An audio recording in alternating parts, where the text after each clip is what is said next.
लड़की नहीं जी, लड़का। और लड़के के साथ होता है बलात्कार जैसे जघन्य अपराध। एक मासूम बच्चा जब वो अपने गोद में सुलाती होगी, उस बच्चे के साथ अगर किसी ने जघन्य अपराध किया तो वैसे अपराध की सजा क्या है? नमस्कार, मैं विकास सिंह राजपूत और आप देख रहे हैं देशवान। नीट मामला, जहानाबाद का मामला अभी सुलझा ही नहीं था कि एक बार फिर से जहानाबाद जो है वो सुलग उठा है। जहानाबाद में एक बार फिर एक परिवार और एक गांव जो है वो सड़कों पर उतर गए हैं। सड़क को जाम कर दिया गया है, सरकार तक अपनी आवाज को पहुंचाई जा रही है और न्याय की भीख मांगी जा रही है। कल भी हमने आपको तस्वीर दिखाई थी कि किस तरीके से नीट मामले में पूरा परिवार जो है वो सड़कों पर उतरकर पुतला दहन किया था। एक तरफ पटना में हंगामा हो रहा था तो दूसरी तरफ अब जहानाबाद में हंगामा हो रहा है और ये हंगामा जोरदार हो रहा है। हम आपको तमाम एक एक करके तस्वीरें दिखाएंगे और हमारे साथ में देशवा न्यूज की ब्रांड एम्बेसडर रूबरू मिसेस इंडिया बबीता मिश्रा जो है वो भी जुड़े हुए हैं। तो चलिए पूरी खबर हम आपको जहानाबाद की विस्तार से दिखाते हैं। तो पहले आप इन तस्वीरों को देखिए कि किस तरीके से जहानाबाद जो है इस वक्त सुलग रहा है।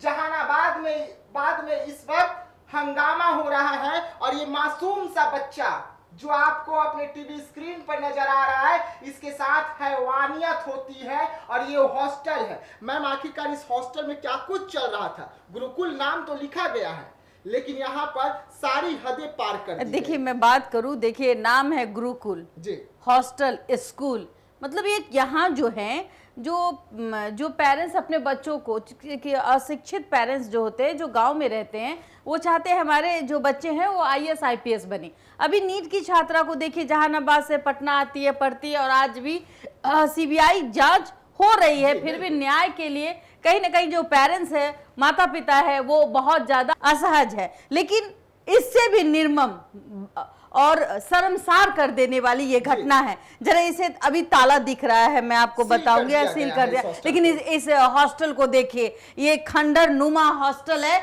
और ये इस हॉस्टल में जो हुआ है वो आप कल्पना नहीं कर सकते। ये मासूम सा बच्चा जरा देखिए, हमारे टीवी स्क्रीन पे दिख रहा होगा, ये मासूम सा बच्चा और इसके माता पिता को देखिए, इसकी चीख देखिए, इसकी पुकार देखिए। लेकिन इसके पीछे का सच जब आप जानेंगे तो दिल दहर जाएगा आपका। कोई भी माँ बाप ये चाहता है कि हमारा बच्चा किसी अच्छे गुरुकुल में जाए। ऐसे सरे हुए हॉस्टल आए दिन खुल जाते हैं स्कूल के नाम पे और कहते हैं माँ बाप से कि आप 10,000 20,000 रुपया महीना दीजिए, हम आपके बच्चों को पढ़ाएंगे, रखे रहे यहाँ रहेगा, उसकी शिक्षा जो है वो बहुत अच्छी होगी। लेकिन बात शिक्षा के बाद जो हुआ उस बच्चे के साथ, आपके रोंगटे खड़े हो जाएंगे। पता है क्या हुआ जी? उस मासूम बच्चे के साथ पहले तो जब लोगों को लगा कि भाई ये बच्चा बीमार है, और देखिए ये जो संचालक है, ये बेशरम संचालक, अभी इसकी अरेस्टिंग हुई है। लेकिन मैं बात करूं, ये बेशरम संचालक फोन करते हैं परिवार को और कहते हैं कि आपका बच्चा जो है वो बीमार है, तुरंत आइए हॉस्पिटल। हॉस्टल बुलाते हैं, फिर हॉस्पिटल ले जाने की बात करते हैं। लेकिन जरा सोचिएगा उस मासूम के साथ हुआ क्या था। वो माँ बाप जो अपने बच्चों को हॉस्टल में भेजते हैं, जरा उनके लिए ये चीजें और ये तस्वीर देखिए। अभी जो ये माहौल है, ये जो रोड पे जाम है, ये मांग है, इंसाफ की मांग है। और ये इंसाफ की मांग कब हुई? जब बच्चा इस दुनिया में नहीं रहा। और विकास देखिए बच्चे के साथ क्या हुआ था, आपको भी पता है। बिल्कुल कोई कल्पना नहीं कर सकता। एक मासूम सा 5 साल का लड़का, लड़की नहीं लड़का, और लड़के के साथ होता है बलात्कार जैसे जघन्य अपराध, यौन शोषण जिसे कहते हैं। आपको पता होगा कि लड़कियों के साथ बलात्कार होता है, लेकिन इस बच्चे के साथ अननेचुरल सेक्स की बात करती हूं मैं। वो उस बच्चे के साथ, जरा दर्द समझिए इस बच्चे का। उस वक्त इसकी छटपटाहट क्या रही होगी। आज माँ छाती पीट रही है, सरकार को कोस रही है, प्रशासन को कोस रही है। लेकिन मैं ये कहूंगी कि कहीं ना कहीं माँ बाप अपनी जिम्मेवारी जो है ऐसे ऐसे सरे हुए हॉस्टल वाले के संरक्षण में अपने बच्चों को दे देते हैं, पैदा तो कर देते हैं, ये सोचते हैं कि हमारा बच्चा एक दिन में आईएएस आईपीएस बन जाएगा। 5 साल का मासूम सा बच्चा, और इस झारखंडी गुरुकुल हॉस्टल नाम रख दिया और स्कूल उसमें दे दिया और कहा कि आपके बच्चे जो है, आपके बच्चे का भविष्य बन जाएगा। लेकिन भविष्य कहां बना? उस बच्चे के साथ पहले तो उसके साथ यौन शोषण हुआ, उसके बाद धार हथियार से उसका गला रेता गया। आप बोलिए क्या हुआ था? जी मुझे बोला नहीं जा रहा। और छोटा सा बच्चा था, जहां भविष्य तय करने के लिए वो गया था, वहां पे उसके साथ में पहले गलत होता है। और करता कौन है? मुख्य आरोपी वहां के संचालक है। जरा देखिए, बैसी है मुख्य आरोपी, बैसी कहेंगे। बिल्कुल शर्म आनी चाहिए ऐसे लोग जो 5 साल के बच्चे के साथ इस तरीके का कृत्य करते हैं और फिर परिजन को फोन करते हैं। इतनी हिम्मत कि आपके बच्चे की तबीयत खराब हो गई जी, क्योंकि अननेचुरल सेक्स उस बच्चे के साथ किया गया। परिवार को ये नहीं बताया गया। परिवार जब जहानाबाद से पीएमसीएच के लिए बच्चे को रेफर कर दिया जाता है, उसके बाद बच्चे की रास्ते में मौत हो जाती है। अच्छा, लेकिन उसके बाद जब बच्चे के परिवार वाले पीएमसीएच बच्चे को लेकर आते हैं, तो पीएमसीएच के जो डॉक्टर हैं वो बच्चे का कंडीशन देखते हैं और कहते हैं कि बच्चे के साथ गलत हुआ है, बच्चे के साथ गलत हैवानियत हुई है। और उसके बाद ये राज खुलता है। यानी कि वही मामला हो गया जिस तरीके से नीट मामला हुआ था कि लड़की जो है वो ओवरडोजेज में है, नींद की ज्यादा गोली खा ली। लेकिन इसमें गनीमत ये रही कि पीएमसीएच ने कहा कि इस बच्चे के साथ बहुत गलत हुआ है, जो कि समाज जो है इस गलती की जो सजा है वो क्या हो सकती है। अगर ये शख्स उस वक्त मौजूद होता जिस तरीके से अभी इस हॉस्टल में सील किया गया है, और जिस बंदे की मैं बात कर रही हूं, उस शख्स ने उस बच्चे के साथ क्या किया होगा। दिल दहला देने वाली ये घटना है और कहीं ना कहीं ये रोंगटा खड़ा कर देता है कि 5 साल के बच्चे, टीचर क्या कहते हैं बच्चे जो छोटे बच्चे होंगे, छोटे छोटे हाथ होंगे, हाँ, अपने से खाना भी सही से सही ठीक नहीं खा पाते होंगे विकास जी, जिस तरीके से मोबाइल दिखाने के बहाने से, चलो हम आपको अपने मोबाइल में गेम खिलाएंगे, हाँ। उस बहाने से वो टीचर जो है बच्चे को अपने पहले तो गेम खिलाने के लिए ले जाता है, हाथ में टॉफी देता है ताकि बच्चा जो है टॉफी देख करके उसके पीछे पीछे आ जाए, और जब वो उसके कमरे में आता है तो फिर वो कृत्य जो शायद सपने में भी हम और आप नहीं सोच सकते, एक सभ्य समाज तो सोच ही नहीं सकता। जिस 5 साल की बच्चे के जिक्र कर रही हूं मैं, वो लड़की नहीं थी, लड़का था। और आज परिवार का ये हालत है।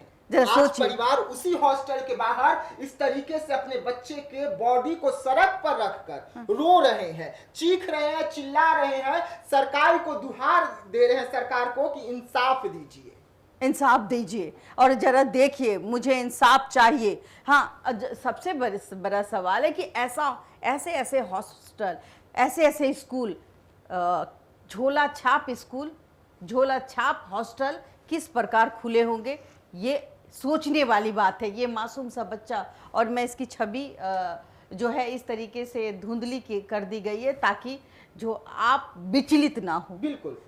और ये पुलिस समझाने की कोशिश करती हुई नजर आ रही है, लेकिन बार बार मैं कहती हूँ कि झोला छाप डॉक्टर हो, झोला छाप हॉस्पिटल हो, झोला छाप हॉस्टल हो, झोला छाप स्कूल हो, जिसकी मान्यता नहीं है, लेकिन पेरेंट्स को लगता है कि मेरा बच्चा यहाँ पढ़ेगा, कुछ कम पैसे लगेंगे और हम अपने बच्चों की तकदीर बना देंगे, और डीएमएसपी पुलिस जो भी बनना है बन जाएगा। लेकिन सोचिए ना मैम कि एक सवाल तो उठ रहा है ना, जहाँ एक तरफ नीट मामला हुआ था और सरकार ने कहा था कि तमाम हॉस्टलों को चिन्हित किया जाएगा, हाँ, तो आखिरकार आपने अभी तक क्या एक्शन लिया इस मामले में? चिन्हित क्यों नहीं किया गया ऐसे हॉस्टलों को जहां पे छोटे छोटे बच्चे रहकर अपना भविष्य तय कर रहे हैं, अपना भविष्य बनाने की कोशिश कर रहे हैं, और माता पिता ऐसे टीचरों के भरोसे अपने बच्चों को सौंप देते हैं हॉस्टल वालों। बड़ी कलेजे का टुकड़ा है, जरा सोचिए। आज इस ये आप कल्पना नहीं कर सकते इस माँ पर जो बीत रहा होगा। ये कल्पना एक माँ जानती है, माँ का दर्द। और सबसे बड़ा सवाल है, एक मासूम बच्चा जब वो अपने गोद में सुलाती होगी, उस बच्चे के साथ अगर किसी ने जघन्य अपराध किया तो वैसे अपराध की सजा क्या है? क्या है सजा? सिर्फ पकड़ के जेल में डाल देना? कानून का एक मुखौटा कि इस कानून के तहत इतने साल की सजा होगी? क्या ऐसे अपराध होने से पहले हम उस पे लगाम क्यों नहीं लगा पाते? बिल्कुल। ऐसे हॉस्टल कैसे संचालन हो जाता है, किस तरीके से खुल जाता है? हर गली मोहल्ले में हॉस्टल, हर गली मोहल्ले में ऐसे छोटे मोटे स्कूल कैसे खुल जाते हैं? शिक्षा के नाम पर अपराध कैसे हो जाता है? और बिहार में कहीं ना कहीं आए दिन इस तरीके का कृत्य देखने को मिलता है। और जिस तरीके से आज परिवार जो है वो सड़कों पे है और न्याय की उम्मीद कर रही है, और फिलहाल बताया जा रहा है कि प्रशासन ने सख्ती दिखाई है और कहीं ना कहीं इस सख्ती के कारण ही जो आज अपराधी है वो अपराधी जेल में हैं। लेकिन सवाल ये होता है कि अपराध करने के बाद जेल क्यों? पहले अपराध को क्यों नहीं रोका जाए? मेरा सवाल आपसे है, क्या ऐसे स्कूल में अपने बच्चों को देना चाहेंगे? ऐसे स्कूल में जो गांव में जो परवरिश अपने बच्चों का करना चाहते हैं, गांव के बच्चे जो है जो शहर में पढ़ने के लिए आते हैं और ये सोचते हैं कि इस हॉस्टल में या ये इस स्कूल में हमारे बच्चे का भविष्य बन जाएगा, तो सतर्क रहिए, सावधान रहिए। आज जो ये बच्चा अपनी माँ के गोद में पलता, आज माँ के गोद को कहीं ना कहीं उस अपराधी ने, उस बलात्कारी ने सूना कर दिया। एक तो पहले गला दे दिया जाता है, हाँ, उसके बाद चाकू उसके पेट में मारा जाता है। क्या है, हम किस समाज में हैं? आज हम इसे चर्चा पे बात कर रहे हैं और मुझे इस चर्चा पे आपसे सवाल करने का मन करता है कि ऐसे दर्शक जो आए दिन इस अपराध को हम देखते हैं, आप देखते हैं, सभी लोग देखते हुए भी चुप रहते हैं, क्या प्रशासन हाथ पे हाथ धरकर ऐसे अपराध को बढ़ावा देगी? या फिर ऐसे हॉस्टल जो गली मोहल्ले में खुली हुई है उस पे संज्ञान लिया जाएगा, उस पे कोई कार्रवाई होगी? बिल्कुल बिल्कुल। देखिए, और ये मामला बेहद दिल को झंझोर देने वाली है, जहां पर एक छोटा सा बच्चा हॉस्टल में रह रहा था, पढ़ाई कर रहा था, वहां पर ऐसी तस्वीर जब निकलकर सामने आए तो सवाल कई खड़े होते हैं सरकार पर भी कि आखिरकार सरकार ने जो वादा किया था नीट मामले के बाद कि हम तमाम हॉस्टलों को, तमाम स्कूलों को चिन्हित करेंगे, तो आखिरकार चिन्हित क्यों नहीं किया गया? सरकार की करनी और कथनी में इतना फर्क क्यों नजर आ रहा है? सरकार कहती है, पर ये लागू वहाँ के लॉ एंड ऑर्डर के नेतृत्व में रहता है। सबसे बड़ा सवाल है कि जब ये कांड हो जाती है तब सरकार, हम कहते हैं कि बेटी बचाओ बेटी पढ़ाओ, यहाँ छोटे छोटे मासूम बच्चा के साथ जो खिलवाड़ हो रहा है, जो कहीं ना कहीं प्रशासन की लचर व्यवस्था में कहूँ कि आज जो ये कृत्य हुआ है, अगर प्रशासन पहले से ही इस पे, चूंकि जिस तरीके से स्कूल जो है विकास जी खुली हुई है, छोटे छोटे स्कूल पर लगाम लगाना चाहिए, छोटे छोटे हॉस्टल पर देखना चाहिए कि बच्चे के साथ क्या हो रहा है। ये चीज़ें जब सही तरीके से जमीनी काम होगी तो मुझे लगता है अपराधी जो है अपराध करने से डरेंगे। लेकिन एक सख्त कानून भी बहुत मायने रखता है कि भाई कि सख्त कानून होना चाहिए। बिहार में आए दिन कुछ ना कुछ और ऐसे दरिंदों का कहीं ना कहीं मनोबल बढ़ा रहता है कि भाई आज जेल होई कल बेल होई, ये वाली जो कहावत है, तो कहीं ना कहीं इस वाली कहावत को पलटना पड़ेगा।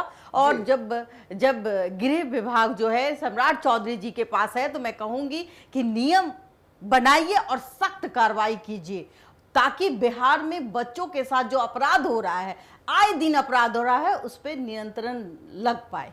बिल्कुल, देखिए बिहार में लगातार अपराध बढ़ रहे हैं। बिहार में कभी 5 साल की बच्ची के साथ बलात्कार होता है, तो कभी 4 साल की, कभी 3 साल की, कभी 10 साल की, कभी 17 साल की, लेकिन बच्चियों को, सिर्फ नाबालिग बच्चियों को ही टारगेट किया जाता है। वैसे में सरकार को अब सोचने की जरूरत है कि एक सख्त नियम के साथ बिहार में एक ऐसा उदाहरण पेश करे जिससे अपराधी जो है, एक कानून में बदलाव होना चाहिए। बिल्कुल, हाँ, तुरंत विद इन 7 डेज या 15 डेज के अंदर ऐसे अपराधों का मामला निपटारा करे और तुरंत उसको फांसी की सजा हो जाए, तभी जाके ये ऐसे जो मामले हमारे बीच आते हैं उसका आंकड़ा कम हो पाएगा। बिल्कुल, देखिए अब ये सोचने की जरूरत है, समाज को भी आगे आने की जरूरत है और साफ तौर पे ऐसे परिवार के साथ समाज को भी खड़े होने की जरूरत है। और न्याय के लिए अब हम सबको आगे आना होगा, तभी जाकर ऐसे परिवार को न्याय मिलेगा जो परिवार दर दर कर भटक रहे हैं और ऐसे अपराधियों को चिन्हित करे, ऐसे हॉस्टलों को चिन्हित करे, स्कूलों को चिन्हित और प्रशासन करे, को, और प्रशासन को जरूर सूचना दे इसका। जहां भी गलत हो रहा है आपके कानों तक, जैसे ही कोई भी छोटा मामला है तुरंत अपने पास के नजदीकी थाने में जाइए, रिपोर्ट दर्ज कराइए कि वहां पर गलत हो रहा है, ताकि ऐसे घटनाएं दोबारा बिहार में देखने को न मिले। तब तक के लिए आप बने रहिएगा देशवा न्यूज के साथ, दीजिएगा इजाजत। धन्यवाद।